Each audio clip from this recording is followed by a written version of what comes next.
Thank you for joining us today. It's a great pleasure to have you here and to welcome our panelists in Cannes. It's a quite exciting topic we'll discuss on retail and culture.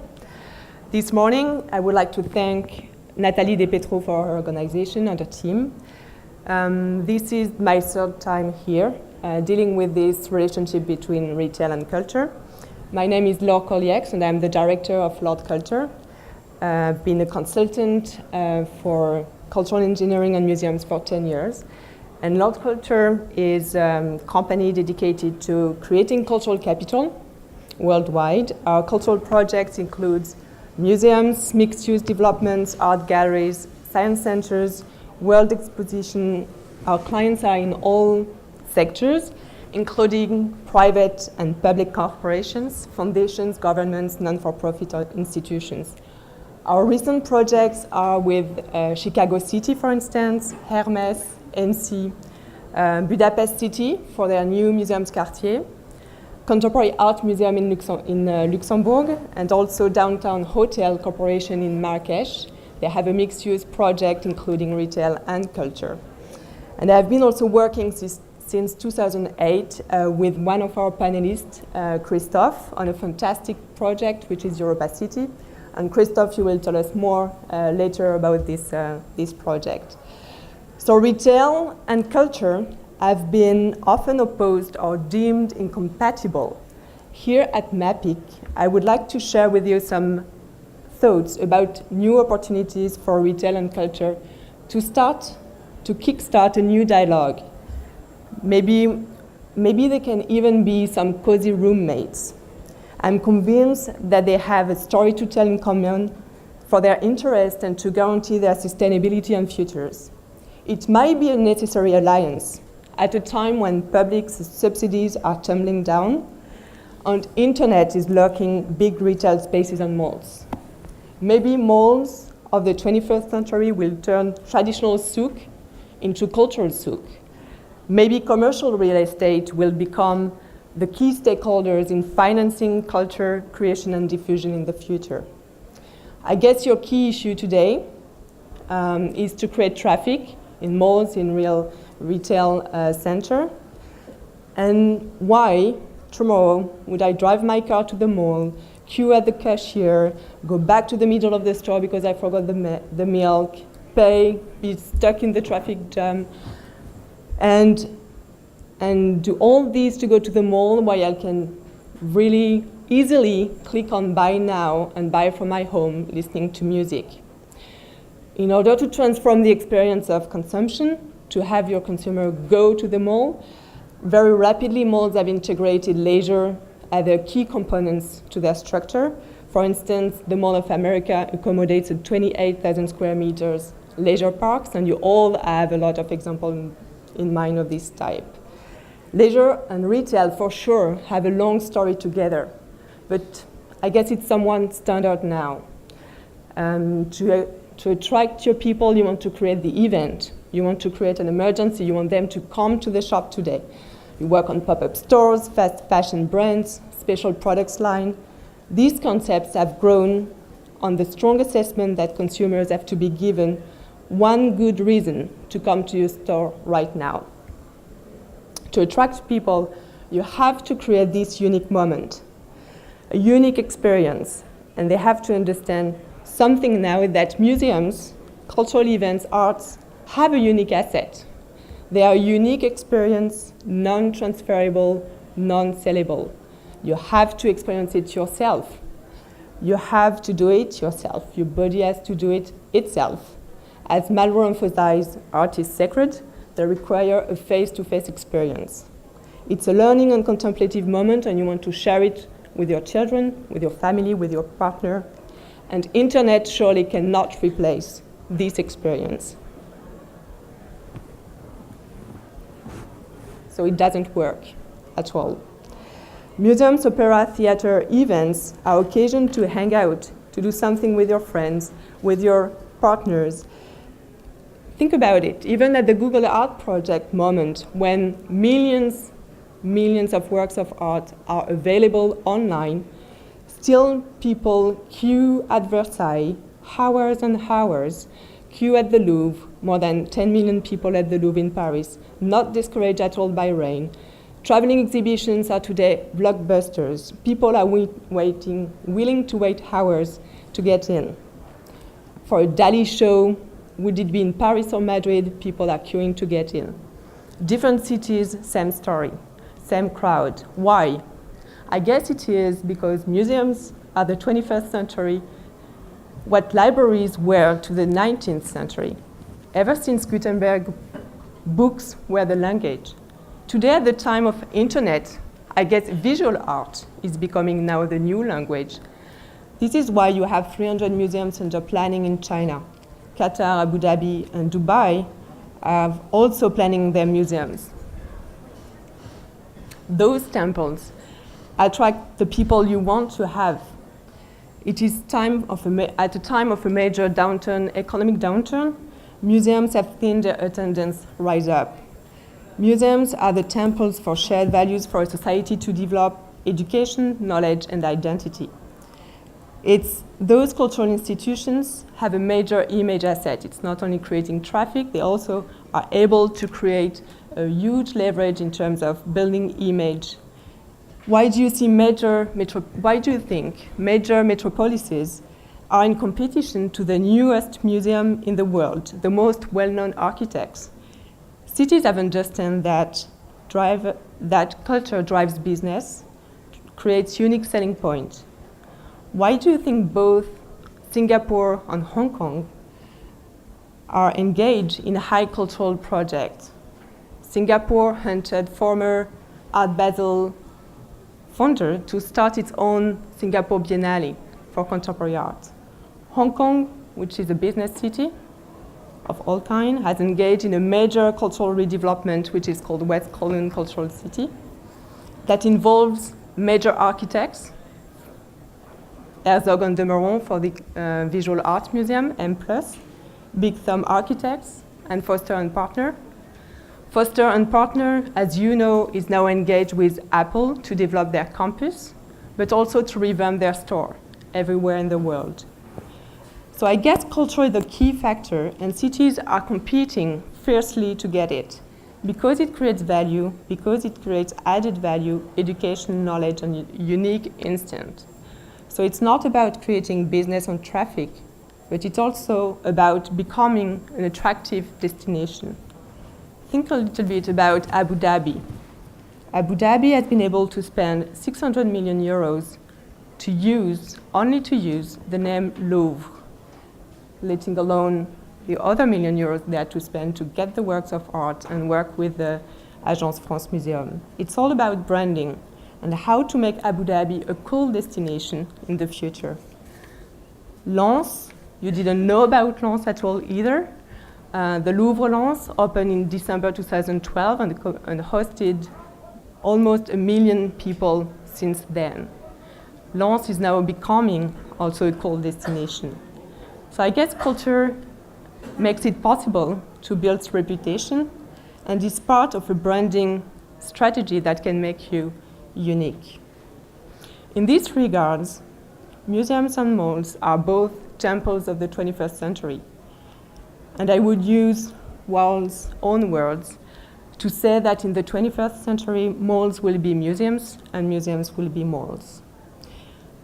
After this short introduction, I would like to just to present the different examples we'll have today. Those are concrete examples that have bet on culture in a retail environment.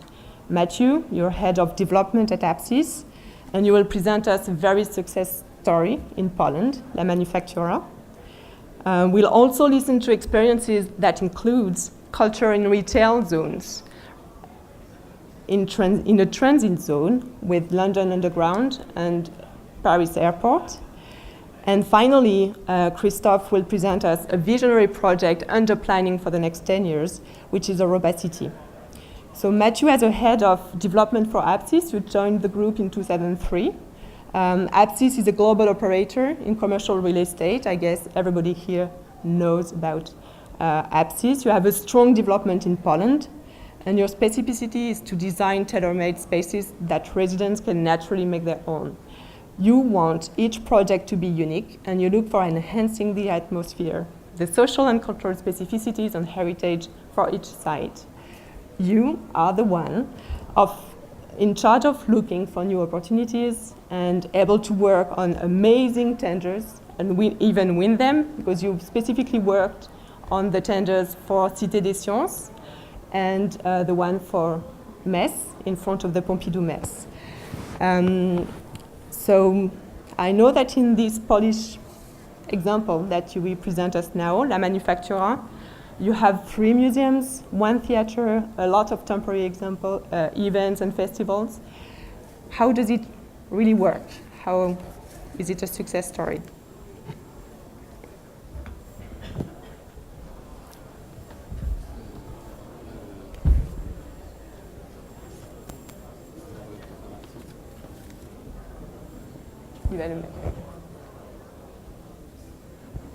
Thank you. Good morning. To complete, Apsis is an independent shopping centers developer in France and Poland, working on the whole value chain, development, leasing, investment, and management. I will illustrate the synergies between retail and culture, mainly through our operation of Manufaktura in Poland. I'll also tell you a few words on 2 other schemes, Villeup in Paris, within the Museum of Science and Industry, and Muse in the city of Metz, facing the Centre Pompidou Metz. As a short introduction, I would like to make the following reflection about the shopping centers industry. As everyone knows, retail operators have no other choice in those years but innovate and create differentiation for their projects. Indeed, the consumer is quite bored with standard shopping centers. Second, most European countries are already very well equipped with high commercial density, and the competition is fierce. And finally, internet. The internet makes consuming easier, cheaper, and gives the best choice. In this context, culture is one of the ways to innovate and make retail places unmissable. So about Manufaktura in Poland. To try to answer your question, how culture contributes to the success of Manufaktura. A short description. Manufaktura is located in Łódź. You can read Lodz, but pronounced Łódź in Polish. Second most populated city in Poland, and known as an industrial city. It opened in 2006. You can see the site inside the red perimeter. It's located in the city center of Łódź, at one end of the main street, Piotrkowska Street. Manufaktura takes place in a historical industrial site with a red brick architecture that we have preserved.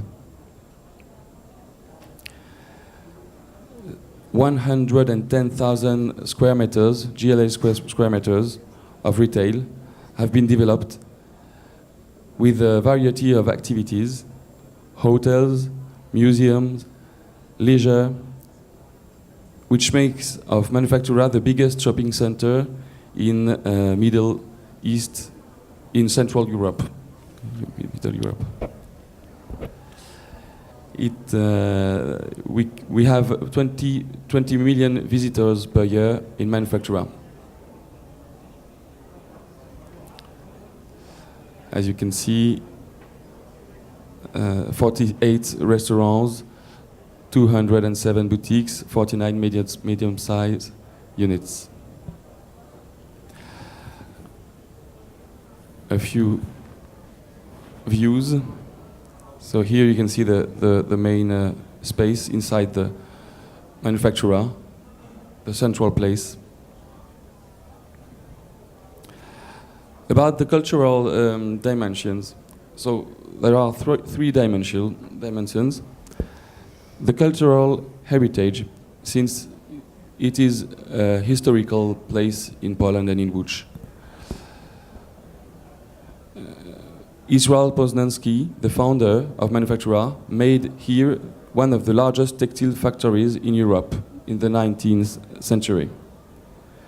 Then in the 20th century, it was marked by communism and became Poltex. And finally, it declined following the bankruptcy of the communist system. This history makes of Manufaktura a place with a soul that inhabitants could appropriate very fast, and that made of Manufaktura a natural meeting point. The second dimension, cultural dimension, are the attractive cultural destinations on this site. Since we have three museums, the Museum of the Factory, which perpetuates the memory of the place and this industry. Apsis pilots this museum, defining the budget, the marketing strategy, and the PR relations. And we have an operator, Europa Fabricom, a local operator that operates the place. A museum of modern art, museum of national interest, financed by the state of Poland.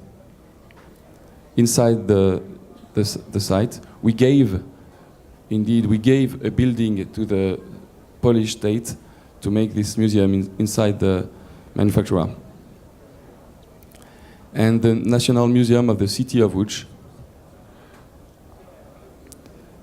Moreover, there is a Theater Mali, with some previews, and cultural and leisure destinations such as cinemas, 15 screens, children's playground, experimentarium, a unique concept for education and entertainment. All this in Manufaktura.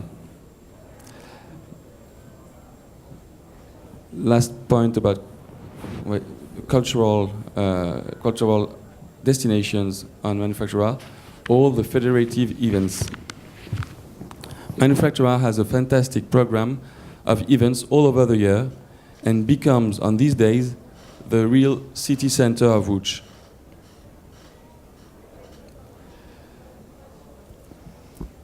Here you can see concerts in Manufaktura, but I would like to say some words about the footfall, such that this fantastic event, the grand final of Great Orchestra of Charity, during that day, Manufaktura was visited by 195,000 customers, when a regular day is around 20,000 people in the week and 50,000 people on Saturday.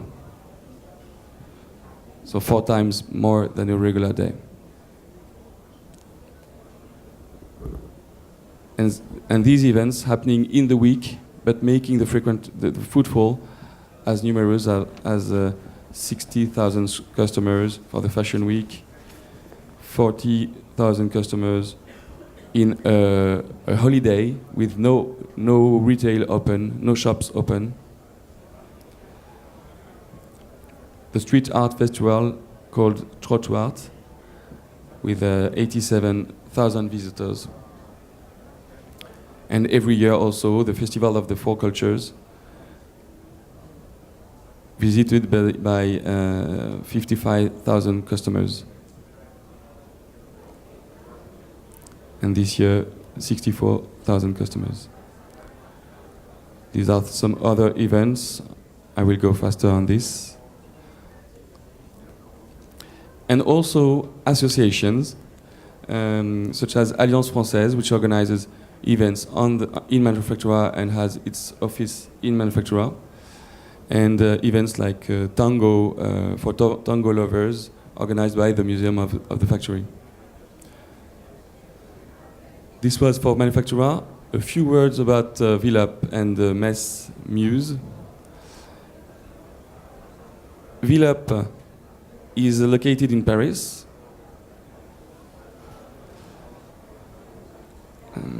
Inside the Museum of the Science and Industry in the 19th quarter, for those who know a bit Paris. So inside Paris, and inside this museum, since the beginning, this museum was empty.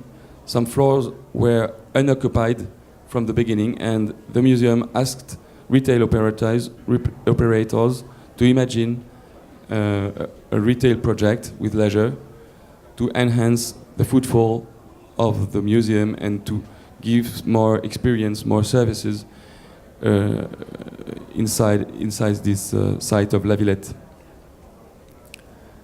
You can have some views here. So the leisure part is very big, since we have cinemas with 16 rooms, a wind tunnel makes a simulation for a parachute. So it will be the first one in France of this size. There are smaller ones, but this one is developed with iFly, the leader, the American leader in the world. This wine tunnel, 7 restaurants, shops.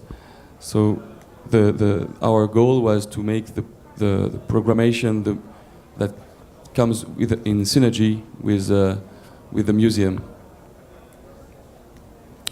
And about Muse, just one word. VLUP in Cité des Sciences, Museum of Science, is under construction and will open autumn 2014.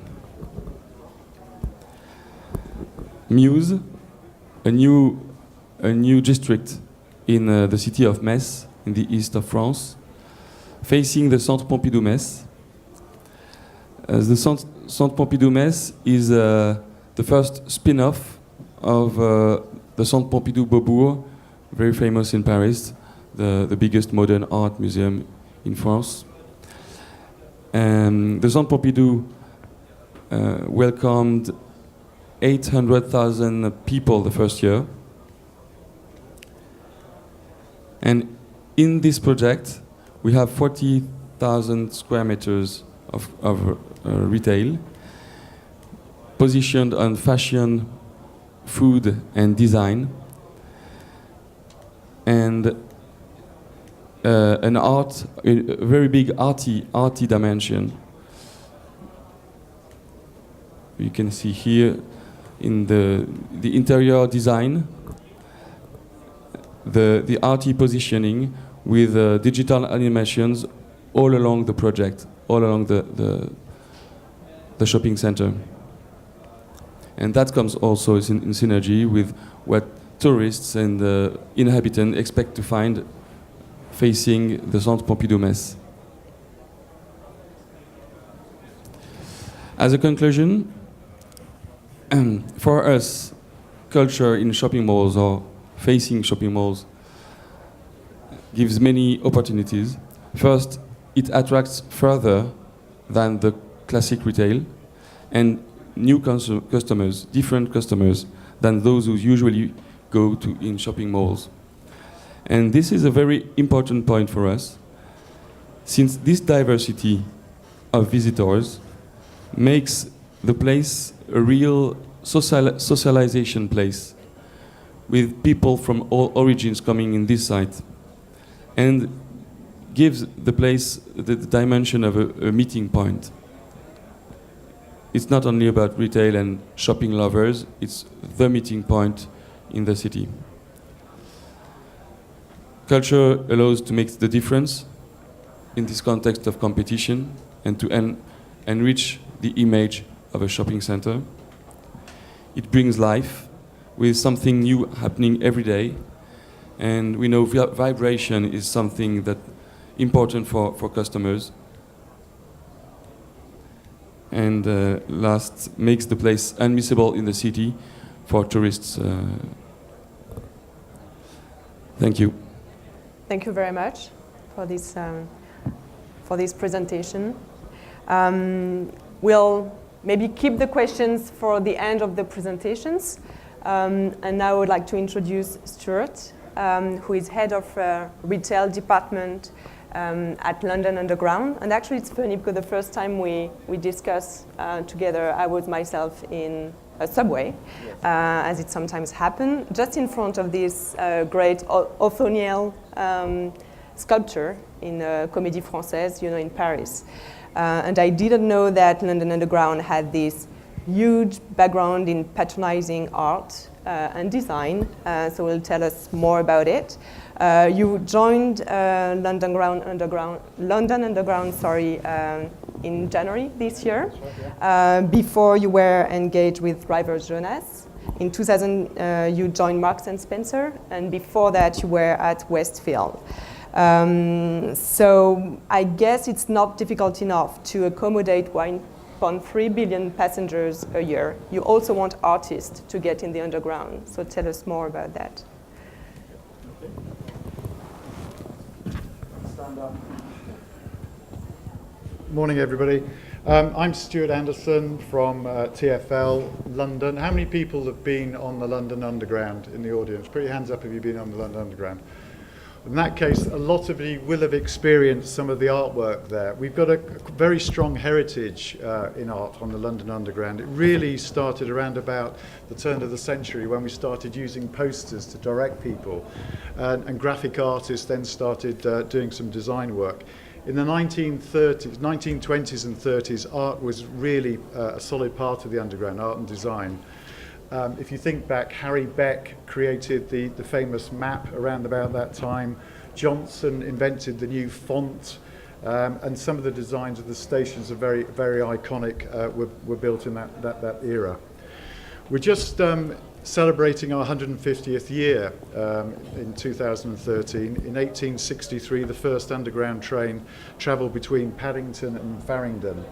And to commemorate that, we decided to commission a piece of art. So we commissioned Mark Wallinger, who's a famous London artist, to do a piece of work. Now, it's not just one piece of work. Labyrinth, the piece of work he did, actually is in 270 of all our underground stations.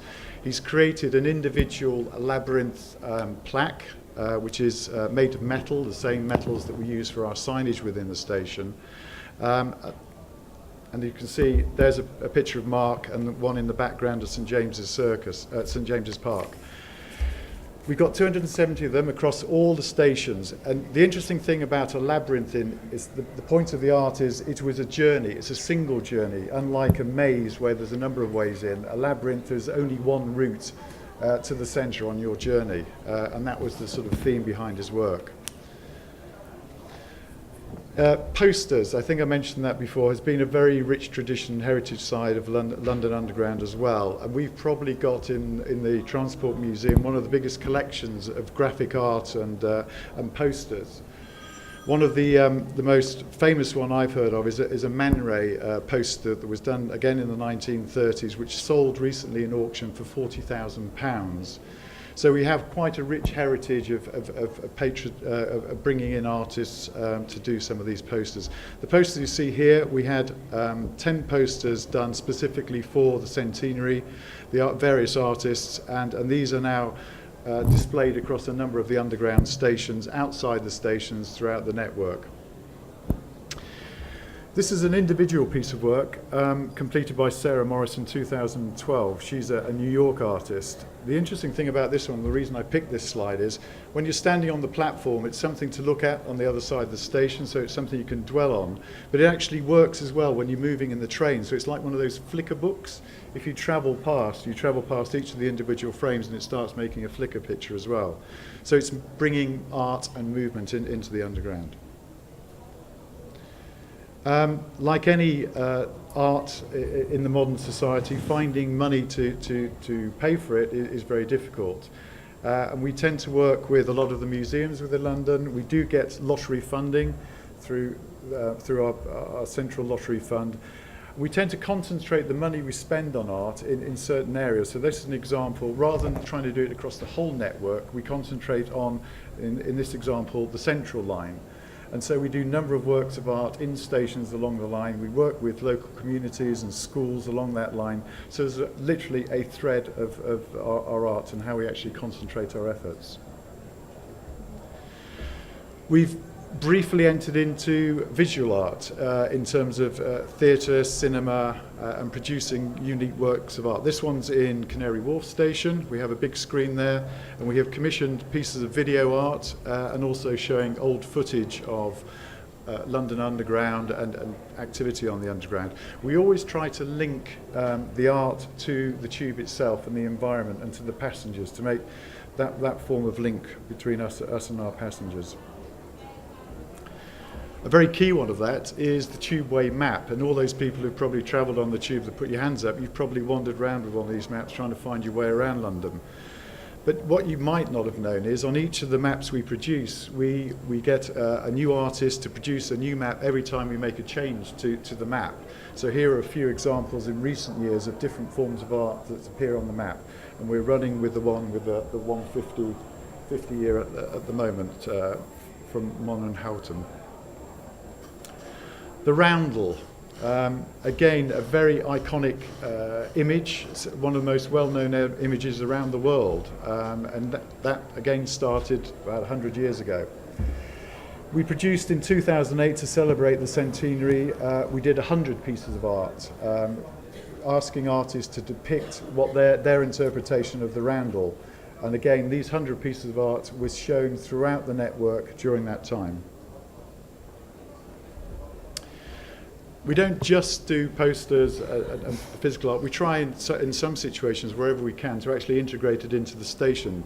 This station is Edgware Road, and we've used here an artist filling in what would be pretty blank and bland wall to try and bring art involved into the Underground. So it's actually physically part of the fabric of the station. So the three main themes from our point of view is we want to connect to our customers and make sure we improve our environment. We're trying to work with a wide range of artists, whether that be international artists or bringing on local British artists.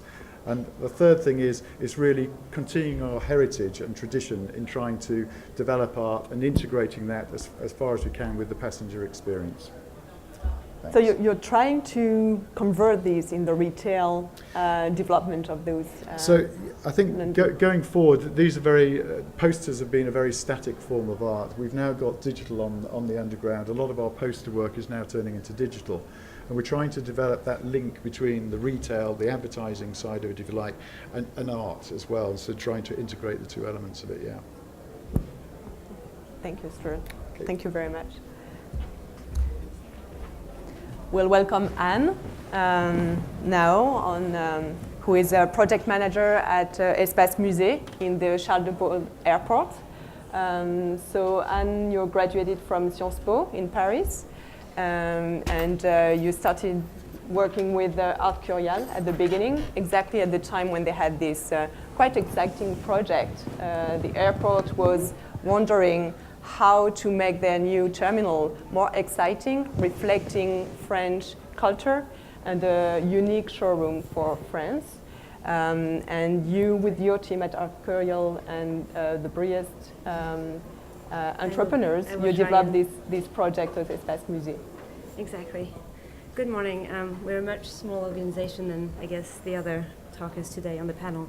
I'm here to tell you about Espace Musée, which is a museum at the airport, at Paris Charles de Gaulle Airport, and also to show you a sustainable model for actually organizing exhibitions at the airport.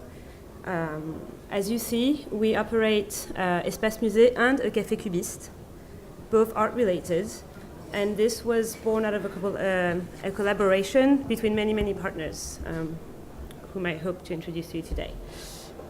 So, first of all, the Espace Musée, as you can see on the picture, Espace Musée is right next to the Café Cubiste. They create a cultural complex within the airport in a designated zone.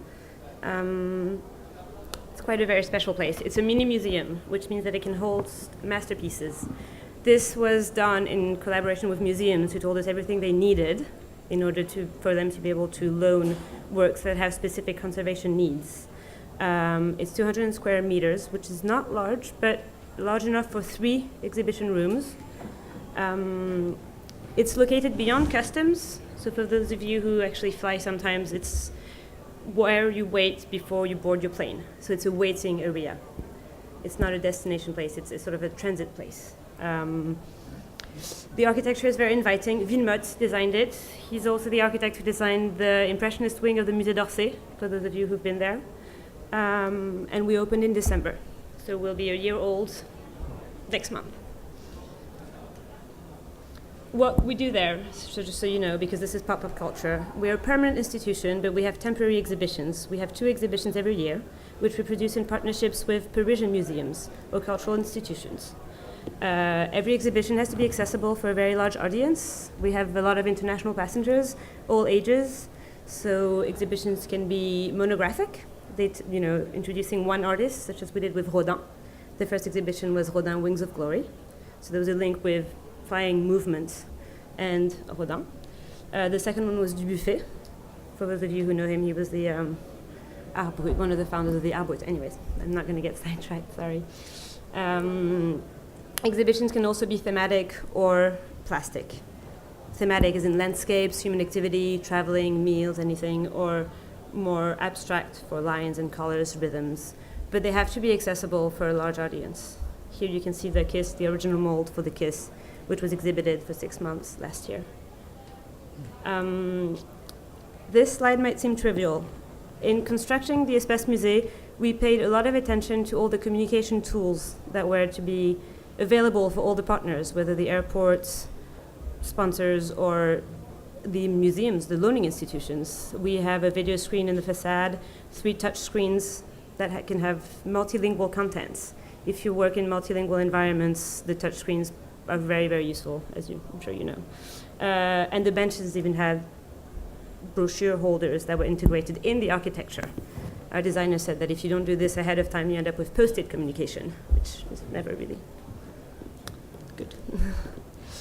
Next to the Espace Musée is the Café Cubiste. The Café Cubiste is a restaurant. It's a gourmet break in an artsy environment. The decoration is art-oriented. We have large bookshelves where art books are available for passengers. We also have table service. It was one of the innovating things for the airport to have table service, because before that they had sandwiches and takeaway mostly. And this also is a trivial fact, but we have an on-site kitchen, which means that the restaurant is flexible. If the population of the airport evolves, if we have more Asians or more Americans, we can have an offer that matches their needs, depending on the destinations, the flexibility of the flights that are allocated to the airport. It's a premium brand, sophisticated architecture. Again, Villemot designed it. Noble materials, wood, leather, a lovely car. So this is where the part gets interesting for you, I guess. Who are the stakeholders behind this project, and how did it come along? You can identify 3 groups. Aéroport de Paris, who's not here today, but I'm sure they wish they were. Nénuphar, a side note, whom I represent today. Nénuphar rents to ADP the spaces that are allocated to the Café Cubiste and the museum. The founders of Nénuphar are retailers. They have 32 airport spas across the world, in Europe and the US. They also founded the Espace Musée of the Café Cubiste and the museums and institutions. 3 main groups. I'll start with Nénuphar, because this might be of interest to you. Why would Nénuphar want to create a Café Cubiste and a museum? First of all, they wanted to offer airport services an innovating service. They wanted to diversify their activities. They only had spas, they wanted restaurants, they wanted museums, they wanted other services. How could they do that? It's a very competitive market, your market. So we needed to have an idea to offer something to the airport that no one else could. It turned out that what we could offer was a museum. So our incentive in creating this was partly to create a relationship with the airport where we could diversify our activities. Also, you have to note that the contribution to the promotion of French artistic heritage was also motivation. You have to have people who are motivated to do that, because it's a lot of effort, and the museum is free. So it's also a lot of funding behind it. For the airports, whom I guess as retail operators you might be closer to, the airport's incentive was first of all to improve passengers' experience as a general rule. Why would they want to improve passengers' experience if not altruistically? One of the reasons would be that the market for airlines and for opening lines is very competitive. Paris' main competitor of London and Frankfurt airports. Think of transit. If you're an airline company and you want to transit in Europe between Asia and the US, where do you stop? Would you stop in London, in Frankfurt, or in Paris? By creating Paris, by adding culture to the terminal, this allows Aéroport de Paris a competitive advantage. For example, I know for a fact that when the airline delegations come to the airports to see the airport, the first place they go to is Espace Musée. So it was a communication tool for them and an advantage over the other airports. It's also a regular communication tool. When you have a lot of communication on the airport about the strikes and about negative aspects, having one exhibition every 6 months gives them something to communicate on that is very positive. And finally, there was also a political decision to contribute to the promotion of French artistic heritage. The people we talk to at Aéroport de Paris, the people we're in relation with, are the head of the retail department. So it's not the communications department, it's the retail department. But the decision to have a museum also came from higher up as a political decision. For museums and cultural institutions, it's access to a large number of visitors.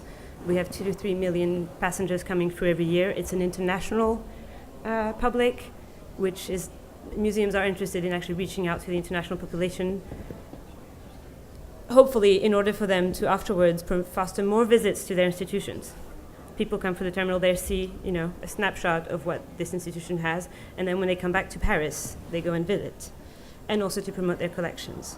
All these three stakeholders, each having their own motivations and interests, led to the creation of an endowment fund, which gathers everyone together in order to organize the exhibitions. So the legal entity behind it, I guess, is the endowment fund.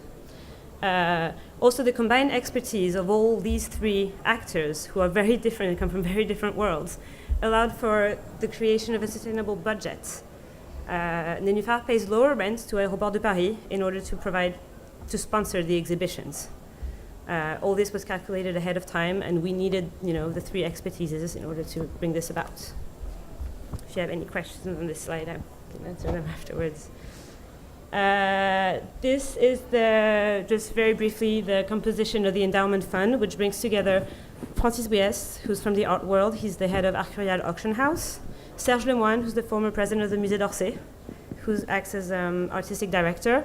And Nicolas Briès, who comes from the world of the airport and retail. So you see they're all represented here, as well as Patrick Collard, who's the representative for Aéroport de Paris. He's the cabinet director for Augustin Romanet, who's the CEO.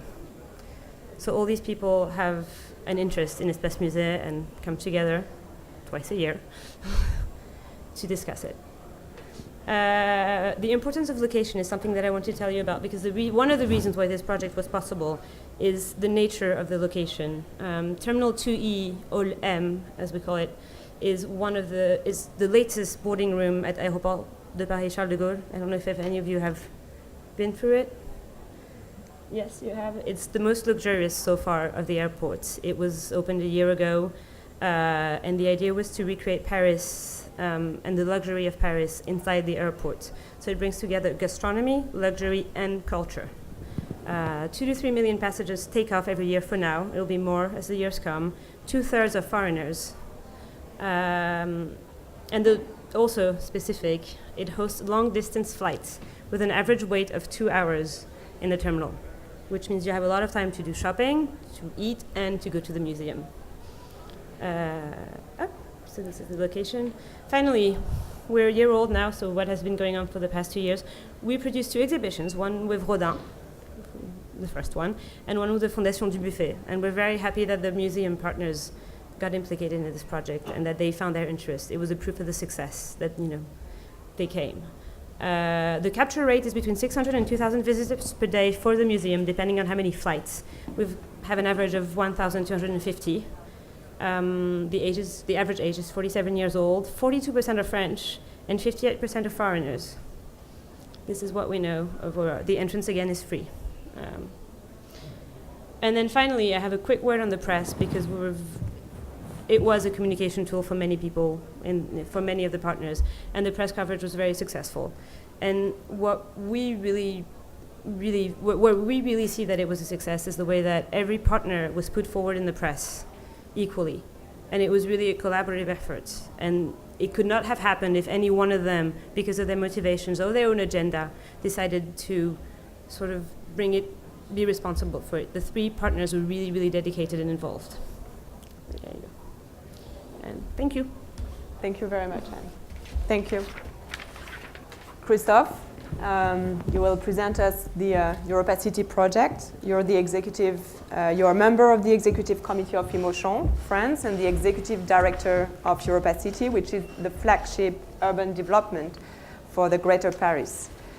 Before, you worked for absolutely fantastic projects, which were the Museum, which is the Mediterranean Museum, which has just opened this year. You were also involved in the reopening of the Grand Palais in Paris. Your background is in engineering. You're graduating from the École nationale des ponts et chaussées and École des ingénieurs de la ville de Paris. And with Europa City, you're leading this wonderful think tank and a unique experience, which will open in 10 years from now. A bit less. A little bit less, you hope. So you will tell us why culture is one of the key assets in the mix you're working on. Thank you. Thank you. Hello to everyone. Europa City is the new destination for Greater Paris and currently the biggest, largest private investment in France. This project the ambition of this project is to create a place where we can live several lives. Several lives mean it's a place where we will have a very wide range of experiences. A site where at the same time we can go to a performance or to an outside concert. A place where you can combine the need to live in a city and its density and your love for nature. A place where you can have lunch in a fast food and have dinner in a gastronomic restaurant. The ambition of the Europa City project is to create a really and truly unique site where you can do whatever you like, whenever you like, whether you're with friends or with your family. This will be the new or a very important new destination for the Greater Paris area with a cocktail of retail, leisure, culture and hotels. If we go through the programming, it will have a very wide cultural range. I will come back to it into details, but it will go from musicals to international exhibition. It will have all sorts of leisure, going from a ski dome to a theme park or an aquatic park. It will propose a one-of-a-kind experience into retail, going from showrooms to department stores. And it will have a great choice of hotel, going from hostels to 4 stars. If we look here at a glance of this mixed-use development, we can see that the culture facilities with 500,000 square feet or around 50,000 square meters of facilities for culture are a key element of differentiation in this mixed-use development. If we go through more into details regarding the program in culture that has been worked with Lord Culture since 2008, we will have in this project an exhibition hall, a children cultural center, a contemporary circus space, 2 performance halls with 1 dedicated to musicals, an artist residence where residents will be able to also produce themselves inside the space, and a resource center. Events are also part of the attractivity of this equipment with exceptional events and performances. This project is located in a unique site of 80 hectares. So it's really part of a city, much more than one equipment. We are really in a part of urban equipment.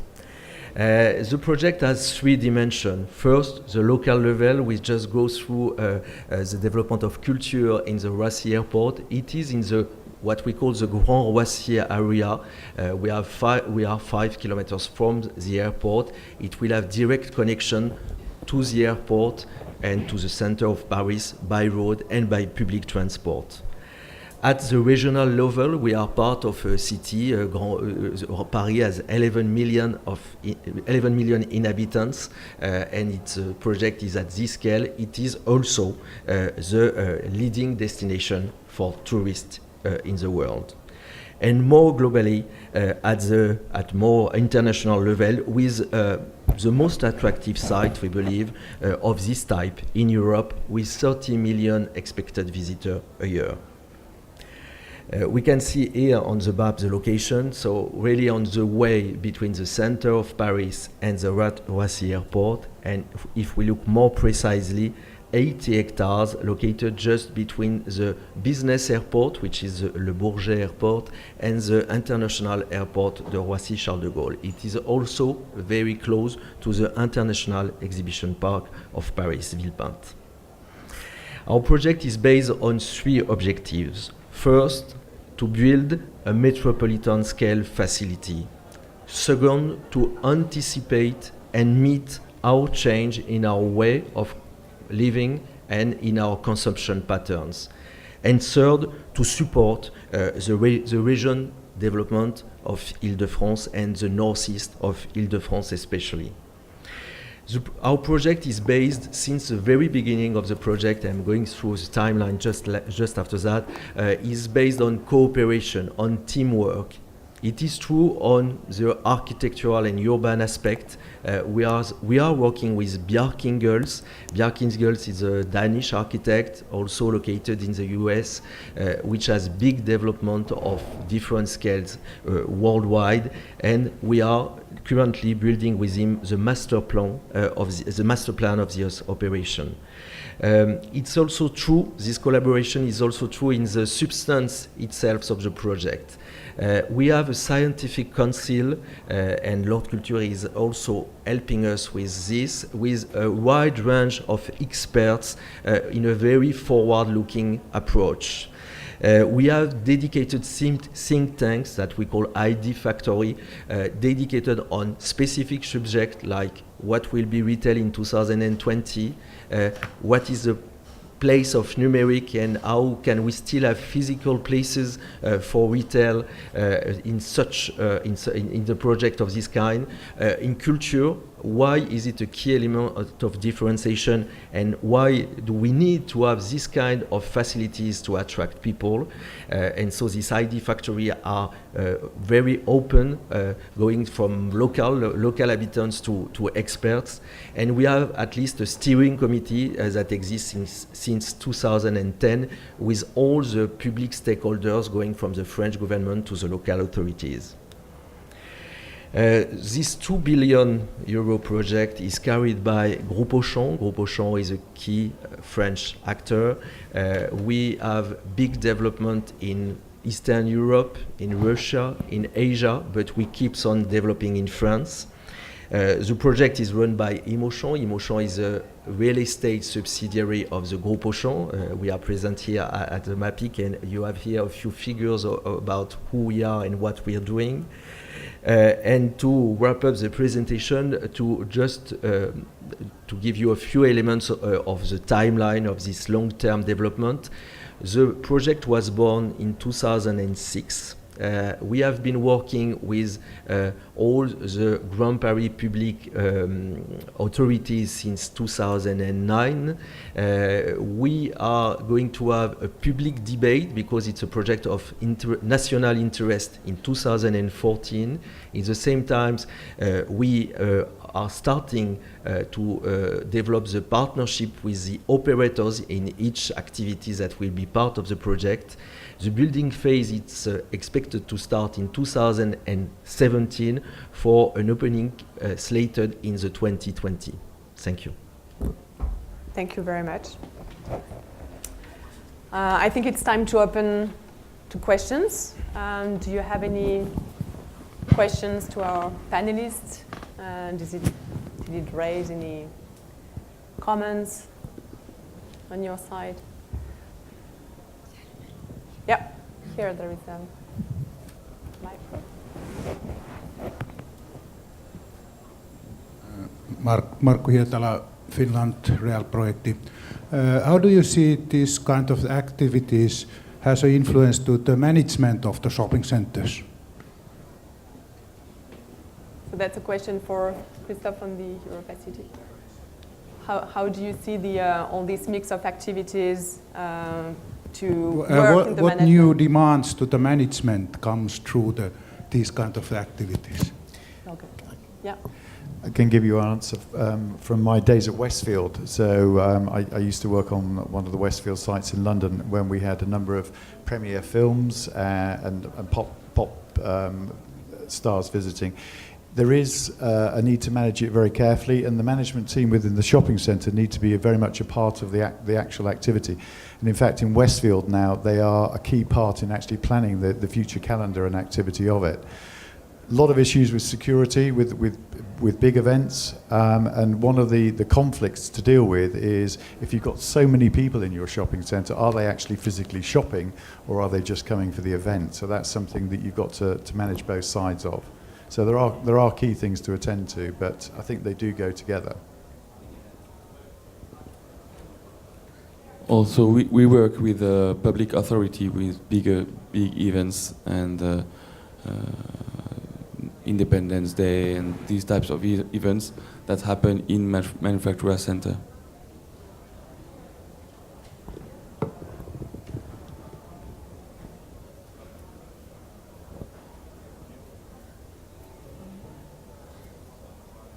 Again, there are also some questions on the economic model behind that, which is how do you sustain those cultural activities, which brings more traffic, more reputation, but in terms of money making, they're not directly money making, they need some public subsidies. So how is the economic mix working also for presenting those type of activities? I don't know, some feedbacks from Westfield, for instance, or some planning on Europa City. It's true that it can be tricky. It's all these facilities, for instance, in the Europa City project, of course, are quite demanding in capital and have a very low profitability if we look facility by facility. The way we work and how we have integrated this in our business plan is we know that retail, to attract at the scale of Région Île-de-France, we need more than retail, and the rules that we have defined and in the partnerships we are currently working, and it's true for leisure as well for cultural facilities, it's that things can be possible at two conditions. It brings a brand, it contributes to the attractivity of the equipment of the Europa City project, so we need a brand, and it will, and the second condition is that it will bring people that will come to this place that wouldn't come only for retail. Mm-hmm. So it's really a key element to make more people come because of the image and because of the equipment that is proposed that makes them come, and they wouldn't come whatever the quality for retail.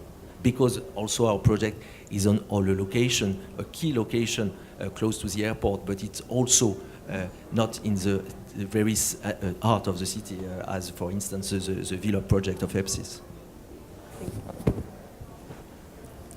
In Manufaktura, there are three main sources of money, subsidiaries, when it's a museum and it can be European subsidiaries or Polish subsidiaries. It can be the tickets, because the Museum of the Factory, for instance, you have to pay to get in, and 35% of the turnover is due to the tickets of the museum. And also we include in the service charge for the shops part of the costs for the operation of the museum, of the factory.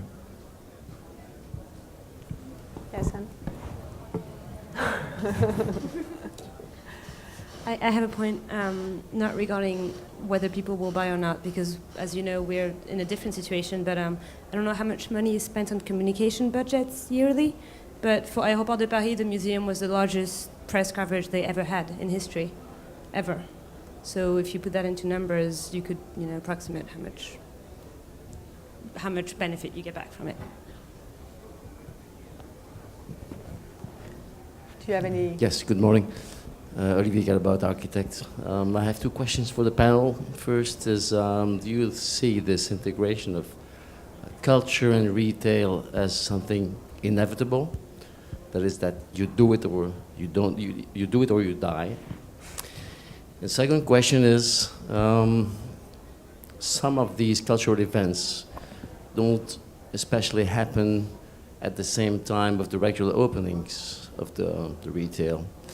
And so how do you mix this? Do you keep the shops open later at night, or do you have the events happening earlier in the day? So how is this synergy functioning? Thank you.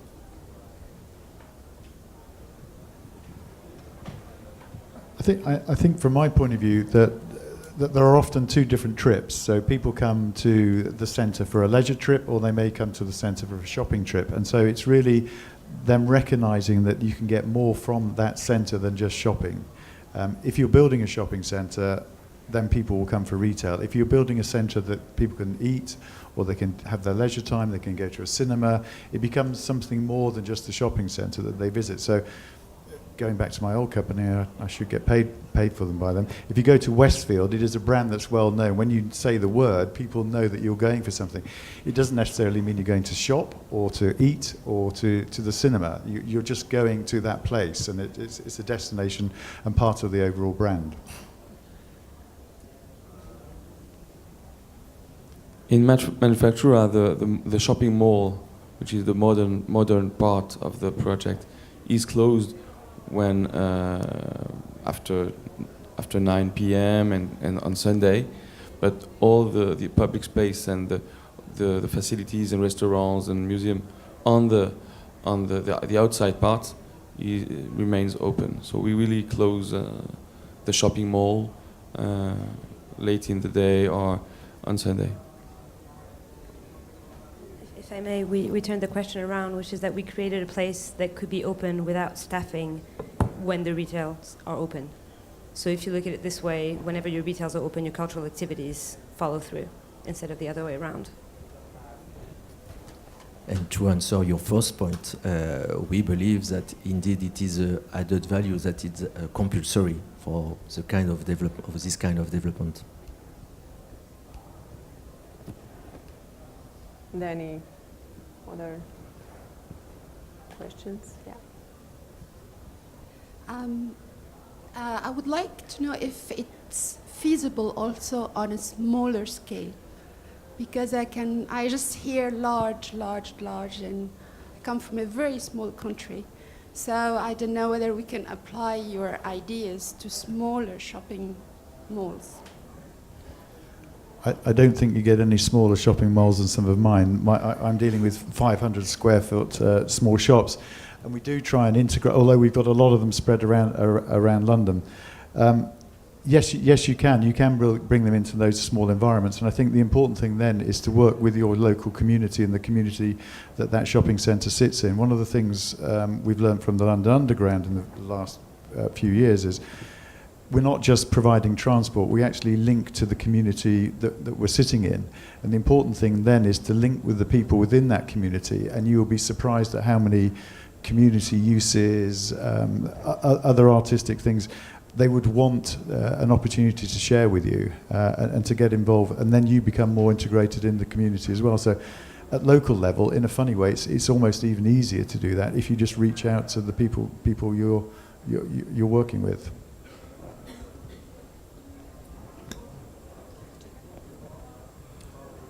We develop also malls inside cities, and it is also an answer because the city centers in France and Poland have a cultural dimension. So it gives us the same customer as those going to the museum and the cultural facilities of the city center.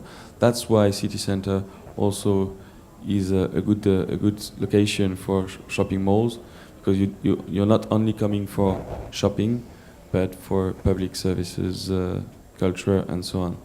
So it's a part of the answer. When you're in city center, even if you don't develop cultural facilities in your project, you're really benefiting from the whole destination of the city center.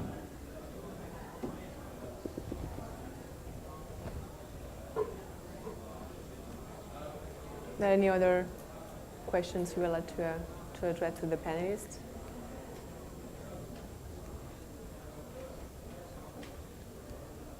No?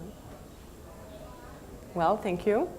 Thank you, everybody, for this session and for sharing your ideas on this retail and culture new dialogue. I think we have here many testimonies and proofs that there is definitely a new dialogue between the two and a great future for these kind of integration and mixed-use development.